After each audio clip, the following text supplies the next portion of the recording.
Hey guys, today we are in Seat Leon 5F and I'm going to enable the needle sweep, the welcome ceremony in the instrument cluster over here. So I will need a diagnostic interface like OBDeleven, which I have over here. I'm going to enter a list of all modules and look for module 17, which is the dashboard instrument cluster. And over here we are going to enter adaptation, and with the search function I'm going to enter staging. Staging is over here and it's set to no.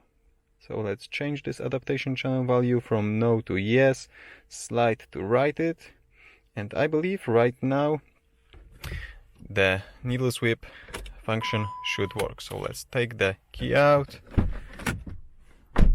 open and close the door, and right now when I turn the ignition back on, we have this welcome ceremony over here.